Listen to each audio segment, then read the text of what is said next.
Welcome to the Sustainability Agenda podcast. My name is Fergal Byrne. Every week I speak to leading sustainability thinkers and practitioners, scientists, economists, NGOs, business leaders and investors. We discuss the sustainability imperative, the key challenges, the latest thinking, and what's working in sustainability, resilience and regeneration.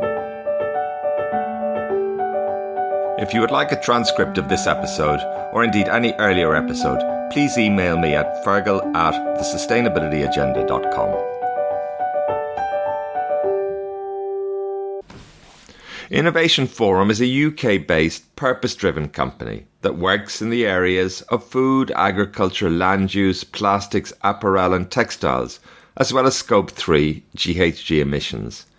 That means bringing together business executives with civil society groups, governments, academics and other experts to find solutions to difficult supply chain challenges. Innovation Forum does this via online meetings, research, conferences, webinars, podcasts, and pre-COVID face-to-face summits. Check out their regular podcasts at innovationforum.co.uk. I'm very pleased today to welcome Gerald Butts to the podcast. Gerald is a Canadian political consultant who served as the Principal Secretary to Prime Minister Justin Trudeau from 2015 to 2019.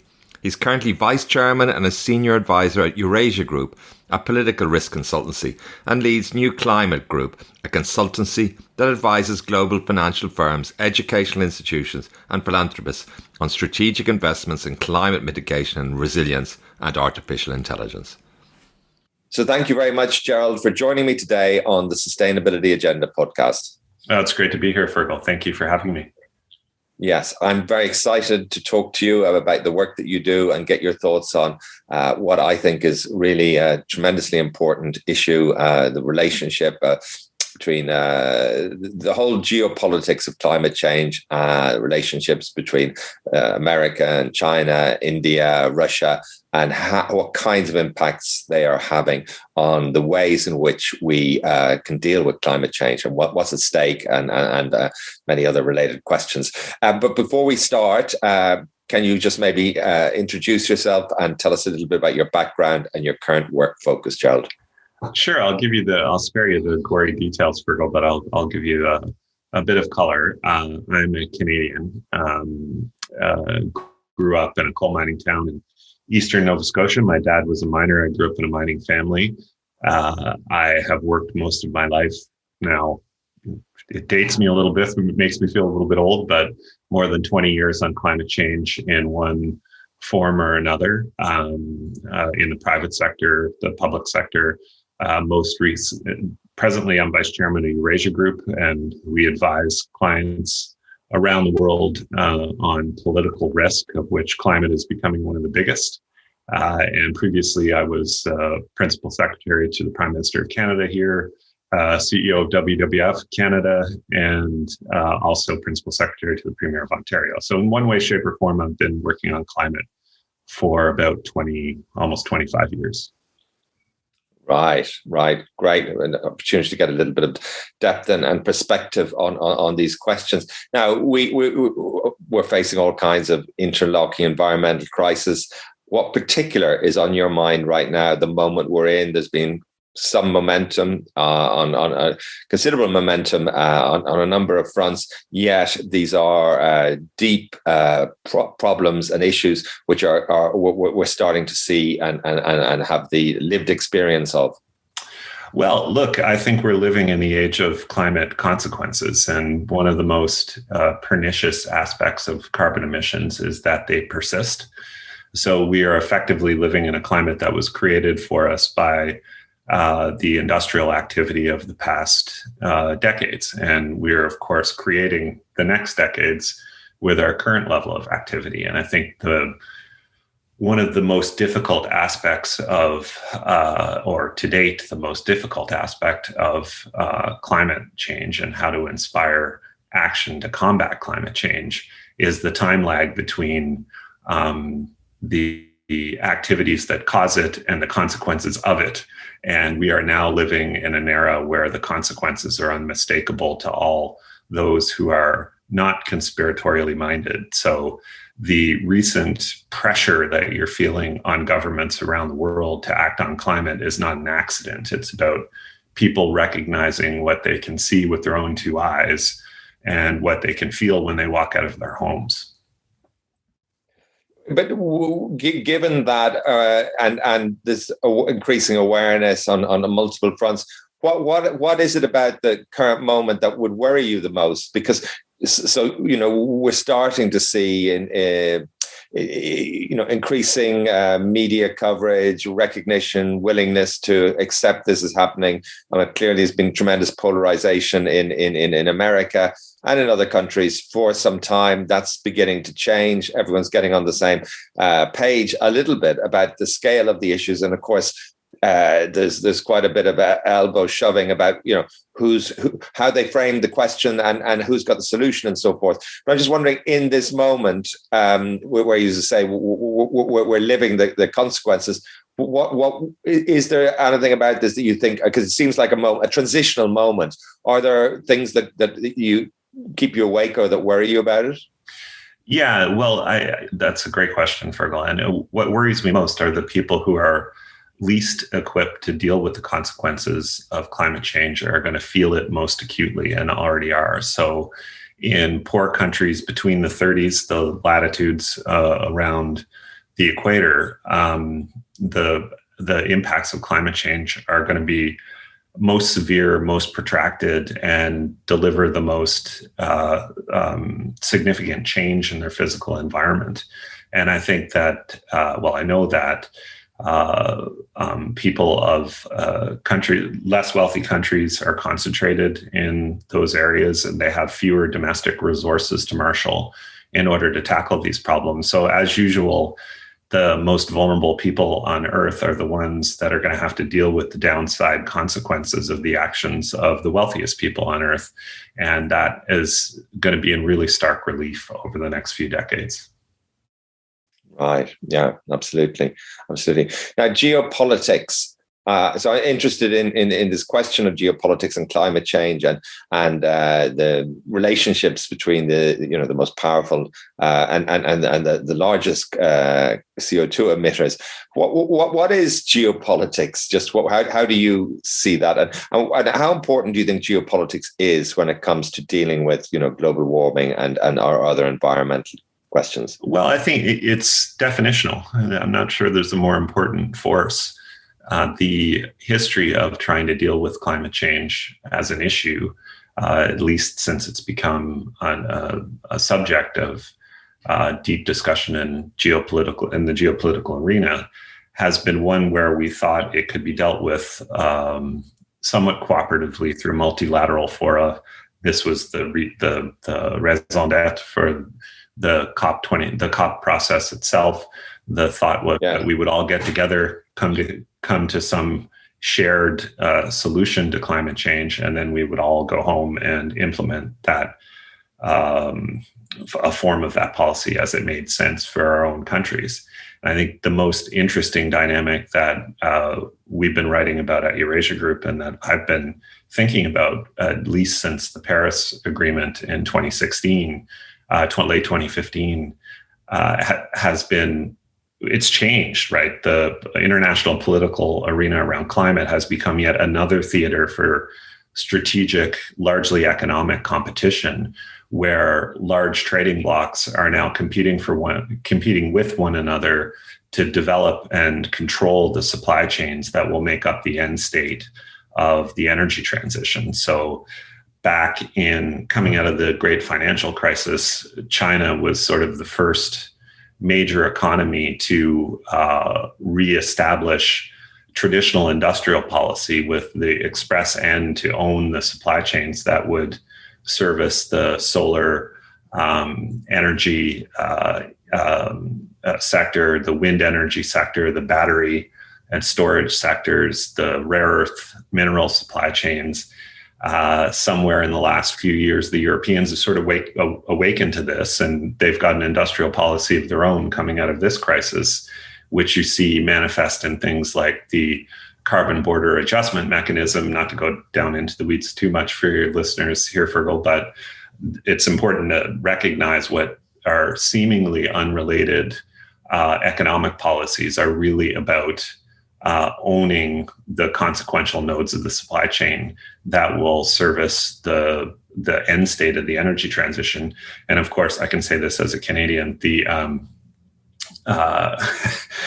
Americans are late to the table, but as usual, when they show up at the table, they're trying to take over the table, which they're doing with very generous fiscal policy and the considerable weight of their diplomatic architecture. So I personally see this as a more and more competitive field geopolitically, where the core objectives of nation states are becoming aligned with the core objectives of climate policy, which is a good thing for the world and probably means that the energy transition will proceed faster than it otherwise would have. But it means it's going to be a messy transition with a lot of turbulence, and it's not by any means certain who ends up on top of it. Right.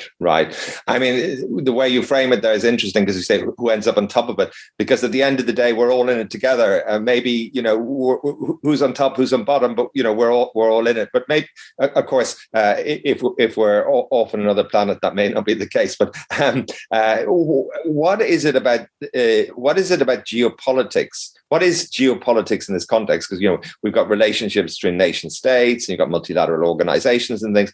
What is it distinctive about geopolitics that plays into this, and how do you think about geopolitics? Well, I think it's that elision of what a nation state considers to be its core national strategic interest with the global move toward a lower zero carbon net zero economy. And it's not just the present, it's the future, but it's also history, that countries that have been at the apex of the dominant energy system supply chain of the day have also been at the apex of the geopolitics of the era. And this learning does not escape the attention of today's heads of state and government around the world. That I would like to think that this is a kumbaya moment where we all realize we need to mend our ways, and we come together to do so in a cooperative, equally distributed fashion.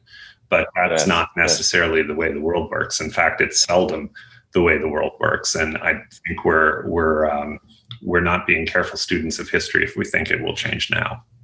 Yes. But so what is geopolitics as distinct from politics? What is it that's distinctive about it? It's really the interaction between states. It's how the strategic interests as conceived by states, self-interest as conceived by states, collide on the global stage. And I think that more and more advanced and large economies are behaving in a way that they believe that seems to indicate they believe the solutions to climate change, in particular, but not exclusively in the energy sector, are a zero-sum game. That if the supply chain for solar panels that services the American effort to decarbonize their electricity grid is in China, then that's a net loss for the United States. And I think the United States is increasingly seeing the world that way, as China has for some time. And it's, of course, coming at a time where the structure of the relationship between the United States and China, which has obtained for most of my professional life, which is basically a rising tide lifts all boats, and developing the Chinese market is good for the American economy, that itself is changing. So there's both an inertial force within the system as it exists, and it's being reinforced by this perception that the countries that own the next low carbon energy system are going to be winners, and those that don't are going to be losers. Yeah, and I suppose that's a little bit at the heart of the question, whether the competition between, potential who's going to win and lose overwhelms the need for, cooperation. We're facing an existential threat. Presumably, collaboration is key. there seems to be some quite strong competitive dynamics in the way you've been talking about it, and the way that the relationships are unfolding. I mean, how would you assess the Biden, the new U.S. administration's stance with respect to China when it comes to building relationships and cooperation with respect to climate change? That's a great question, Fergal. I'll come to that in a second. But the question you're making, the first question you're asking, or that's implicit in what you just said about which is a more desirable process to deliver the best, most efficient outcome. Is it a cooperative one or a competitive one? It was remarked in climate circles at the time, but it went relatively unreported. That trying to balance that tension is at the heart of the Paris Agreement. So to go a little level down, the Paris Agreement, the heart of the Paris Agreement is something called nationally determined commitments, or NDCs, as it's used in the argot of international climate change. The theory was that each country would go back and figure out the best way to meet its most aggressive target, that they would come together and share how they've done that, and other countries would copy what successful countries had done. So it was an attempt to square that circle of being too intensely competitive, or so intensely competitive that successes weren't shared on the one hand, with being so cooperative that nobody could develop an advantage through the process. And I think that the Paris Accord was I said this at the time, it's going to be underestimated in the long term how effective it will be in fighting climate change, because the architecture is strong and resilient. As for the US-China dynamic, I think that this moment was inevitable, that in particular for the generation of leaders that I guess we still have in the United States, the people born either during or in the immediate post-war period, who were accustomed to growing up in the United States, where the United States, at least economically, had an unchallenged hegemonic position for their entire professional lives. The Soviet Union was obviously a global competitor from a military and strategic perspective. But unlike the situation between the United States and China today, the Soviet Union was never a real economic competitor with the United States. The United States, in its period of ascendancy, has never really had a commensurate economic competitor, whereas now the US-China supply chain is so enmeshed and intermingled that they're very difficult to decouple.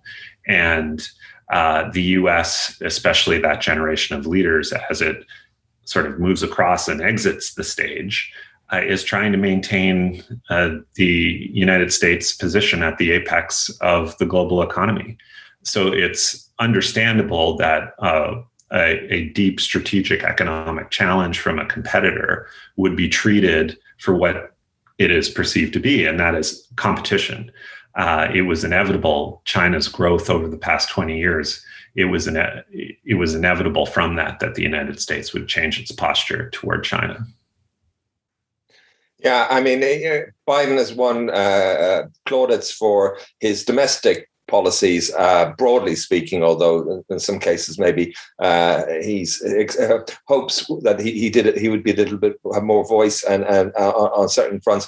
But in the international arena, and particularly in relationship with China, some people have said it's pretty much the same. It's business as usual. And I think Todd Stern said recently that, if Biden wins, that you need to send the right signals to reboot climate cooperation. And as you say,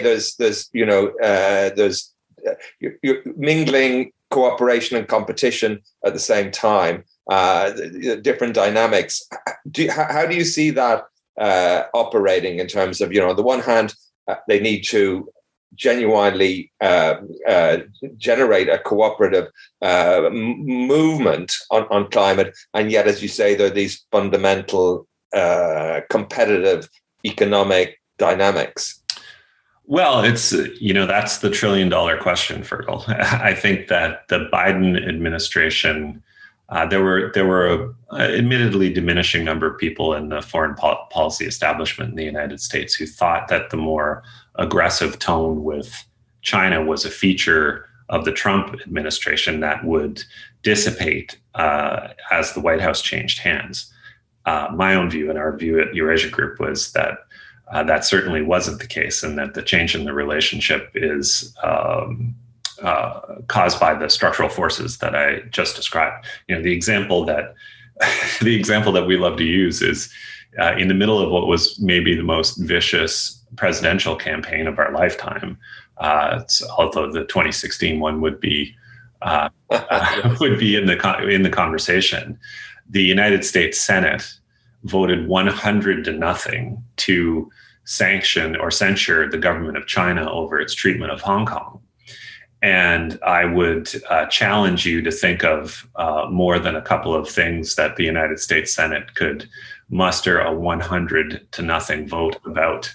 The United States is more polarized now than it has been since the 1850s. And that is a fundamental feature of its politics. The only thing it's seemingly that both sides of the aisle agree on, except perhaps Venezuela, on the foreign policy front, is that this relationship with China needs to change. There's no agreement as to what that new relationship should look like or what the strategy to get from where we are to where we need to be ought to be. But the general sentiment that things have to change and that China is more a competitor and less a collaborator is almost universally held across the aisle in Washington. Very interesting. Very interesting. I mean, how, in what way would you say is China a threat? There seems to be, the G7. There was, the US. Biden was, certainly trying to get some of the European states, and there was quite a bit of rhetoric, and there is generally increased rhetoric about, China as a threat, China, what's going on in China, and so forth. And of course, there are legitimate concerns, and also there are, geopolitical and political forces in play as well. I mean, what do you think is in what ways do you think China is a threat to the kind of global system? Well, most importantly, I think obviously China is an autocracy. It's a non-democratic regime that routinely practices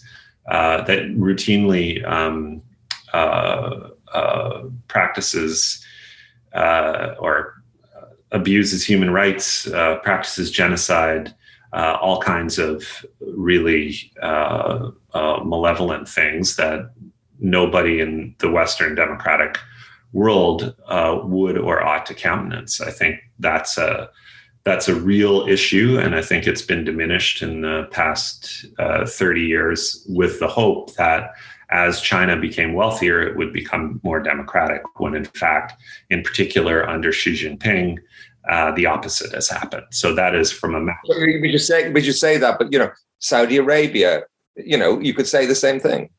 Yeah, sure, you can say the same thing, and I have in the past about states like Saudi Arabia, but Saudi Arabia is not about to displace the United States, nor does it threaten to displace the United States as the most powerful economy in the world. So size always matters in geopolitics, and that's China's practices as it grows are going to get a lot more attention than it would have when I first started working on these issues way back in the early 2000s. China's economy was about the same size as Canada's. We are living in a different world than we did at the turn of the millennium. So the traditional and important human rights, democratic norms, all that stuff is really important. But I think from a strategic perspective, there are two issues that economically and from a national security perspective that have become increasingly theaters for competition, as I was saying earlier. One is technology, and this is something we spent a lot of time on Eurasia Group. We have what we call a geotechnology practice that analyzes the impact of technological development on geopolitics and assesses risk for firms and investors associated with those trend lines. And you see this, I think, most vividly lately in the disputes, certainly here in Canada, in the disputes about, around, and involving the executives of Huawei. It's pretty clear that the Western powers were sort of caught napping on the development of 5G. There is no 5G provider that's competitive with Huawei within, for instance, the Five Eyes, the major cooperative Western democracies on national security, and China's potential to take over that supply chain and therefore become the sort of bones and muscles of the internet is perceived, I think, rightly, as a real national security threat in the West, but also increasingly as an economic threat as our companies become more and more digital and digital companies take over more and more of the economy. That's seen as a real threat. Tencent and Huawei are seen as real threats to Amazon and Apple. So it's kind of natural that competition has happened. And then, of course, the second would be climate. And I've talked a lot about that already, so I won't rehearse it. But it matters to Europe whether the solar panels and wind turbines that are used to decarbonize the European electricity grid and create clean energy is made in China or made in Europe. Why? Well, it's seen as a local, first and foremost, as with much of politics, it's seen as a local employment benefit. And I think the generally accepted consensus of the free trade era that rising global tide lifts all boats and moves developed workers in developed economies up the supply chain is less and less supported within those economies. And that was at the heart of what elected Donald Trump in the United States, of course. His campaign pledge was that he was going to bring back jobs from Mexico and China. And I think you see a version of that in politics in Europe. We've been a little less vulnerable to it for a variety of reasons here in Canada. But, politics is always about what's going on in your community. And what's going on in a lot of Western communities is people feel that their gainful employment has been moved elsewhere by companies that don't give a damn about them and their family. And that's, you're seeing reactions to that manifest itself in politics at every level, from your local ward councillor up to the president of the United States. Yeah, very interesting. Now, John Kerry is the U.S. representative, and I don't know how to pronounce this chap's name, but he's been brought back. He's a key player in China in Xi Zhenhao, is that his name? They have there's great hopes really for them, and being on the same page and very committed to these environmental questions. And notwithstanding the context you painted in terms of the competition and the economic questions, that that these you couldn't really have two better people and a better contextual relationship, or certainly a good one. And do you worry that these economic arguments, these economic competitive arguments and drives, and particularly coming from the United States, could undermine the climate cooperation? Because clearly that's the existential threat. Economies come and go, companies come and go, they rise, they fall, you have success and failure. But climate change is not like that. Climate change is building, CO2 is building. It's an existential threat. Yeah, look, I don't disagree with that analysis at all, Fergal. I think that the real issue, and in my experience and my reading of history, is that the people who are most successful at making big things happen are those who understand the structural forces at play and are able to marshal them in their own time and space to good ends. The famous Martin Luther King quote that the arc of history bends toward justice. That may be true, but it doesn't bend itself. And the people who are able to bend it are the ones who understand their time and place best and are able to shape them. So all that said, I'm not necessarily saying that John Kerry is ill-equipped to do the monumental task that has been put in front of him. I just think it shows you how much things have changed in a relatively short period of time, that the process he marshaled heading into Paris between the United States and China, the so-called G2 process that delivered in large part the meat and potatoes of the Paris Agreement, that structure has changed very quickly. And it's not clear to me that, when the United States, and I was part of a team of people from around the world who tried our best to keep the United States in the Paris Agreement through the Trump years, we failed. And the learning that most people that I know and worked with on that process in other world capitals, the most important lesson they took from that was that it happened. And the world kind of started to contemplate what this process might look like without the United States at the head of it. And once you start having those thoughts, it's hard to unthink them. So I think it's just we're dealing with a different constellation of power and a different ball game going into Glasgow at COP26 than we were in Paris at COP21.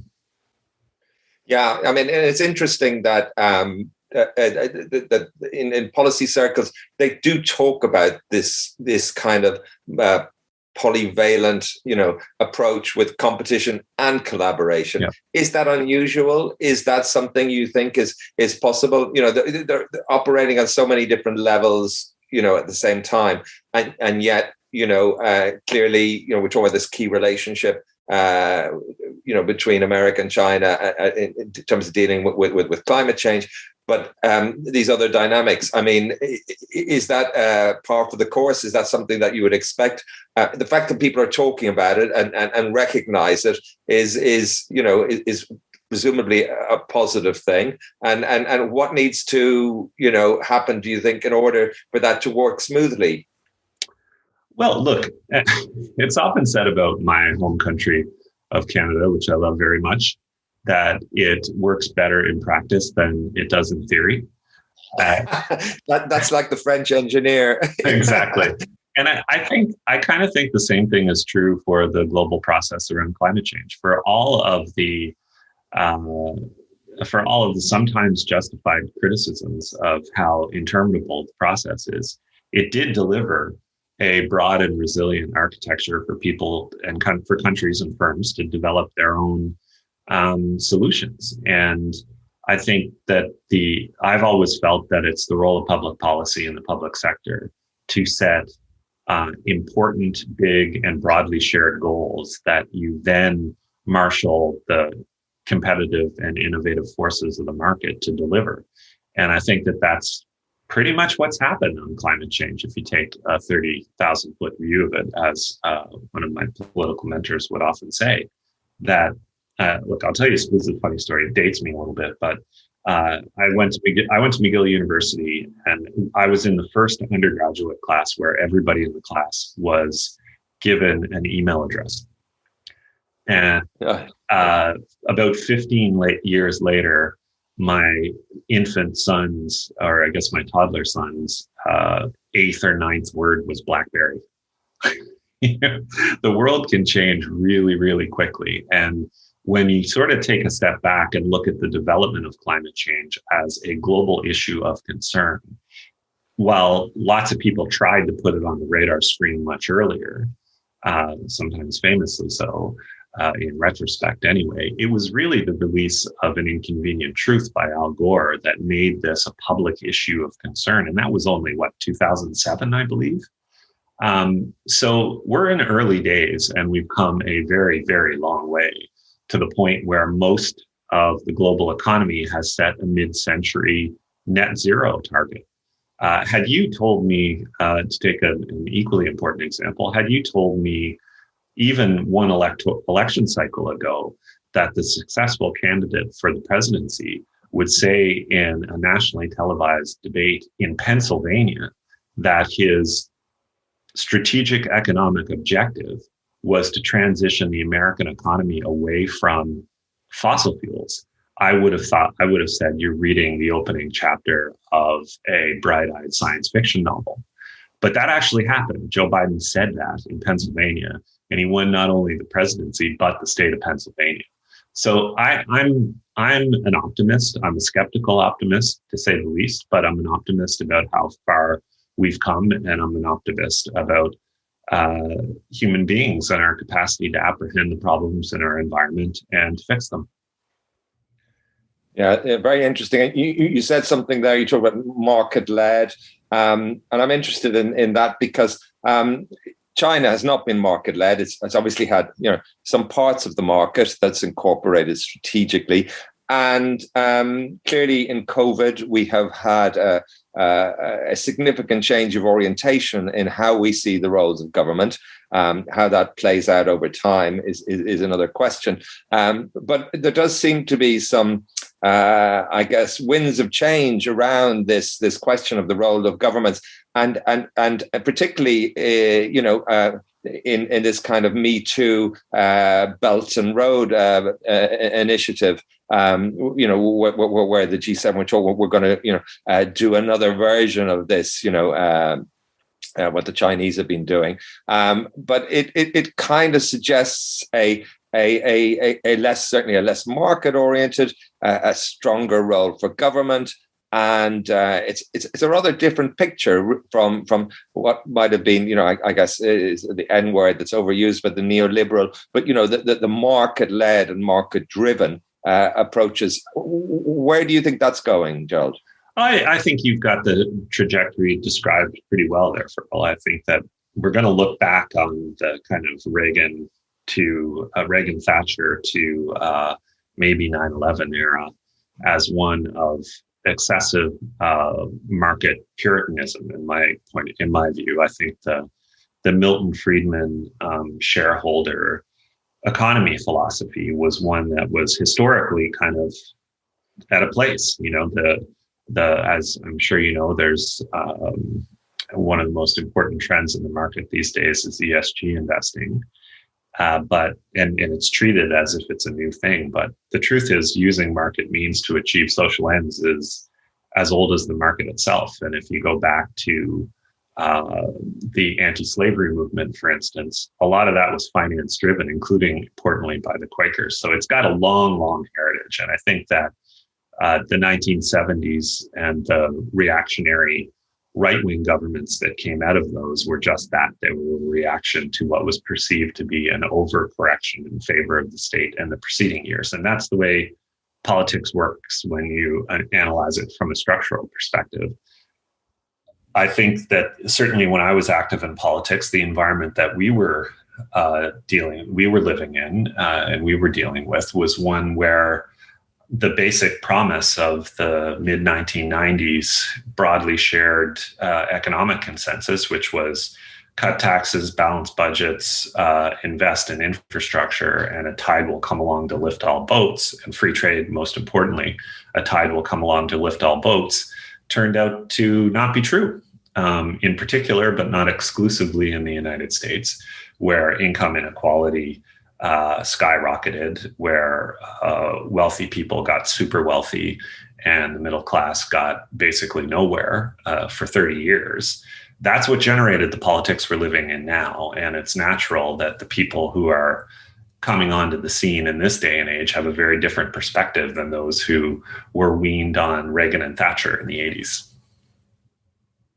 Yes, I have young children, not children, but young adults, children who are, they're very committed and engaged, and you can see this new waves of energy and ways of seeing things, which is a source of great optimism as well. Yeah, and I think that's eternal return, right? That when a million years ago, when I was born in the summer of 1971, there were about 3.5 billion people on Earth. And my kids are soon to be 14, about 13 and a half, a little more than 13 and a half, and 15. So they're right in the middle of Gen Z. And Gen Z is about 3 billion people alone. 90% of them are in emerging markets. And that's, by the way, why things like TikTok and K-pop are so popular, by the way. These things don't come from nowhere. They have a much different attitude toward all of this stuff than even I, as a proud member of Gen X, did. It's and no wonder they've got a lot of skin in the game. When you look at those difficult 50 years that we've already baked into the atmosphere, it's their lifetime, and they of course are more concerned about that than they are about what they would consider the relatively transitory politics of our youth. Yes. TikTok? What's that? No, I'm joking. No. Okay. So we focused quite a bit on the US-China relationship and so forth. What about just looking at it through a climate lens as well? India, huge emitter, huge developmental questions, challenges. And I guess the other one, long-standing, Russia. Anything interesting to say about that in terms from a geopolitical lens, in terms of trying to get consensus and action on missions? Well, in both cases, I think India's they're both super interesting. India is really interesting because it's the big carbon-based, carbon-heavy economy in Asia that is relatively permeable by outside forces. China's number one domestic strategic objective is to be self-sufficient and to render itself, at least this is Xi Jinping's, to render itself absolutely impermeable to external influence. Whereas India, which has quietly tripled the amount of the electricity it generates from coal this century, the math doesn't really work very well if that trend line continues unabated. So there's lots of really interesting activity, both bilaterally between the United States and India and multilaterally. And maybe this is where multilateralism finds its legs in big regional strategic objectives like the decarbonization of the Indian electricity grid. India does not have the domestic capital to do that, but some creative mix of commercial and concessionary capital could, and the United States and its allies are certainly hard at work to try and deliver that. Russia is a very interesting place. It's always has been, but it's more than 100 degrees in the Russian Arctic. There are lots of people who believe that Russia is relatively impermeable to these forces, but I'm not one who believes that. I think that Russians are people just like all other people. They can be tougher, but they are definitely people, and they're going to generate the same kinds of concerns that people elsewhere are. Their system is relatively calcified compared to other more robust Western democratic systems, and Putin has certainly delighted in being a climate denier and in trolling those who were in favor of more aggressive climate action over the past 20 years. But even in his recent pronouncements, at least it's the first step that he feels he needs to show concern for the issue. Whether he's able to, or his way of doing business is able to generate any real action, is an open question. But look, there are few countries in the world that will be changed more dramatically by climate change than will Russia. For sure. Although I saw somebody researching recently capital cities, and Moscow, I think, is safe. Yeah, but very interesting indeed. Now, the G7, which just took place, were you impressed with the level of commitment to dealing with climate change? And I'm wondering whether you could talk a little bit about the multilateral climate change regime. I mean, we've got the IPCC, sure. We've got the Paris Agreement. Some are legal, some are not. And what about a new, trying to throw in a lot here with the kitchen sink, a new climate Bretton Woods, some global institution, because a lot of this comes out of, parts of the UN and the kind of hybrids of various kinds. Well, there's a lot in there, but let me try and address all of it for Sorry, this the G7, having sat through, I think 4 of them, 3 with Donald Trump and 1 with Barack Obama, or maybe three, two and one of each. I can't remember now.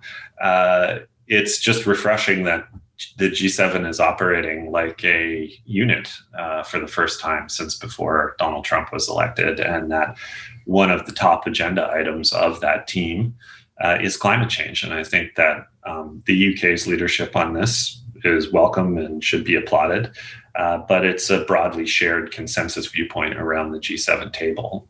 I think if anything, in Germany, you're going to get a more climate forward government replacing or succeeding Angela Merkel's government in Germany in the fall. So I think the G7, it's a welcome and hopefully permanent thing that this is on the G7 agenda. I think the IPCC is working as well as any UN sanctioned agency ever UN sanctioned process ever has. And I mean that more positively than it sounds. I think the Paris Agreement, I'm not unbiased in this, but the Paris Agreement was an extremely positive step forward, and we'll see more progress in Glasgow. And as far as the kind of, will there be a climate Bretton Woods, I think it's slowly happening without much fanfare.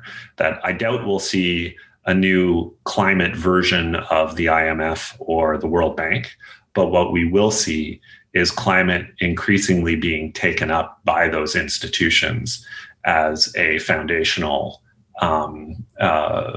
part of the way they do business. And you certainly already see this in the IMF. I mean, you even see it in the International Energy Agency these days, which for those of your listeners who may know the history of the IEA is itself a really remarkable thing. So I think that instead of seeing some sort of national agency devoted to climate change, like you've seen in some relatively recent and excellent science fiction, I think you're going to see climate change itself be absorbed as a core part of the identity of existing institutions. Right. Very interesting, John. Geopolitics obviously is kind of a level above politics and national politics. I recently asked, I came across a quote which I thought was quite fascinating, and it was a European politician who said that the future of Europe was a leading ecological civilization. And I asked people who made that quote and who said that nobody gets it. I wouldn't get it either, but it happens to be Marine Le Pen. So, we've moved beyond this kind of polarity of, is it happening? Is it not happening? And the consensus now is happening, and people are trying to frame what that means and how to respond and who's going to come up with solutions and so forth. Can you maybe just finally talk a little bit about what domestic politics look like? Obviously, it varies from country to country, but there is a version which, I suppose once upon a time one thought that if one believes that climate change is we're creating this and so forth, that you might get some kind of progressive vision of change and so forth. But maybe that's not the case. You get versions which are about stopping immigration and getting energy independence and that kind of thing. You set the scene very clearly in terms of some of the drivers of the populist political scene. What are some of the factors that would influence, do you think, how this might play out domestically in key countries? Oh, that's a really good question. I think it's hard to generalize, but let me do it anyway. I can't remember how many steps there are, but it's like stages of grief. And one of those stages is negotiation. And I think 6 stages, I think. But yeah. I think in most countries we're still at the negotiation stage. In Canada, we're trying to figure out a way to keep.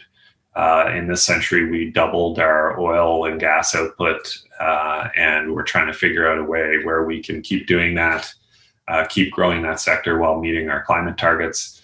In the United States, they're trying to figure out a way to turn this into a new great state competition like the Cold War. If you read Tony Blinken, the Secretary of State's truly remarkable last couple of speeches on this, you could replace the words climate with Soviet menace and or communism.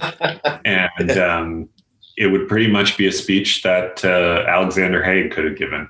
So it's, I think each country is trying to wrestle with this issue in a way that I mean this almost literally, that they're translating for a domestic audience. But I think what has changed, and it's changed rapidly, is the degree to which the leadership of almost every country is seized with the magnitude of the issue. And hopefully we get to a resolution in the most important places. And by important, I'm not making a normative judgment among states. I'm just saying countries that emit the most. We get to a resolution where we can decarbonize the global economy as rapidly as possible without hurting the people who are going to be displaced by that dislocation. Yeah, but very interesting. I just can't help asking this final question. Which just occurred to me. In many ways, the role of corporations is problematic in terms of the generation of carbon emissions, and situated in a particular moment of capitalism and economic growth and so forth. And yet, at the same time, we're talking about the realization of political leaders and so forth.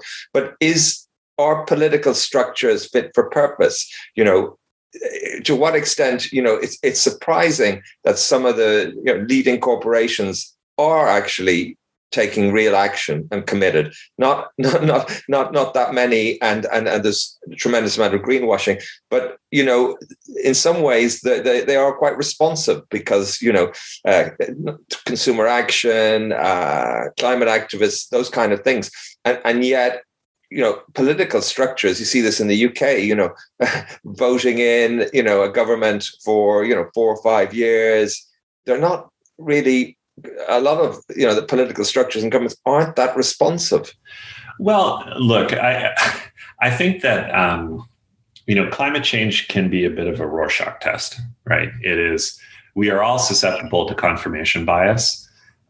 So when we see big problems, the most comfortable thing for humans to do, and it's usually as wrong as it is comfortable, is to take that big problem and use it as evidence of why we've been right about everything all along, right?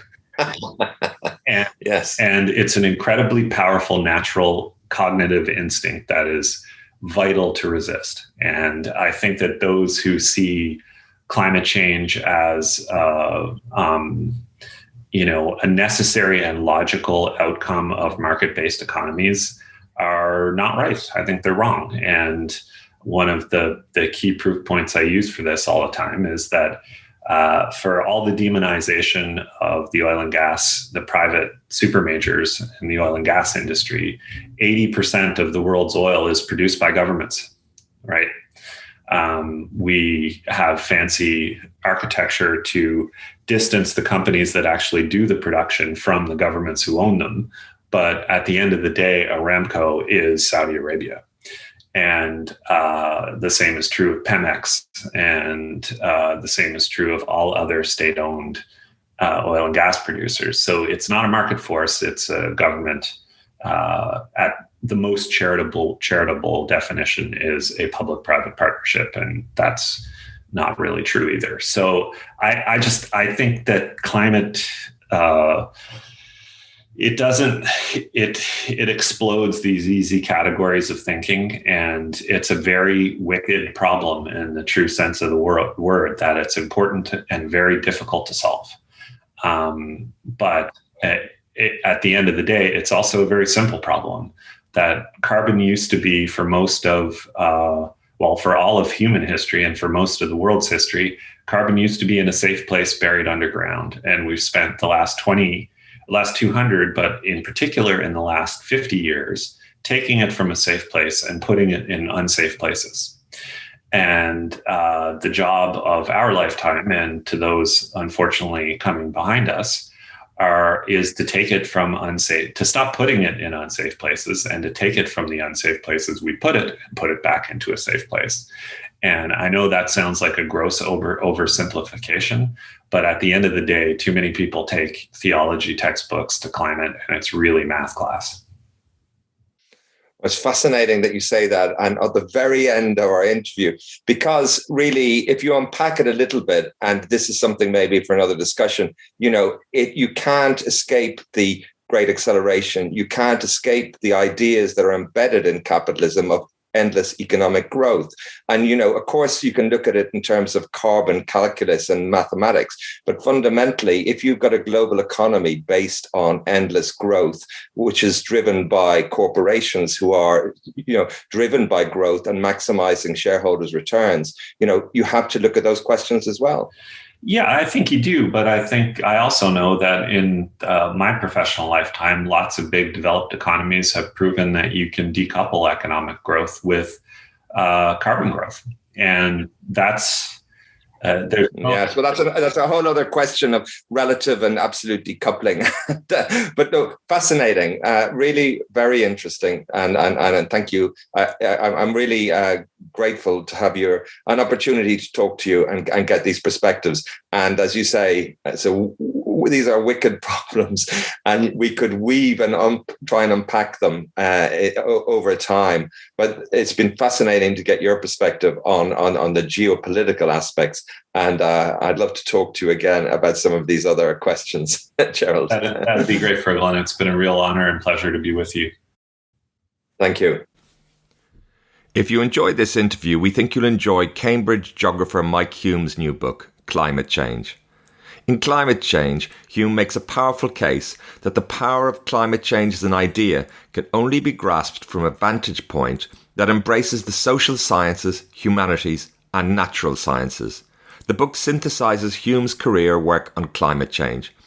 In 10 carefully crafted chapters, he presents climate change as an idea with a past, a present and a future, and illustrates the different ways political, social and cultural movements in today's world seek to make sense of it and how they act accordingly. Thank you for listening to the Sustainability Agenda podcast. I hope you found it interesting. It would be great if you could leave a review and share the podcast on social media. You can sign up at iTunes to make sure you don't miss any future episodes.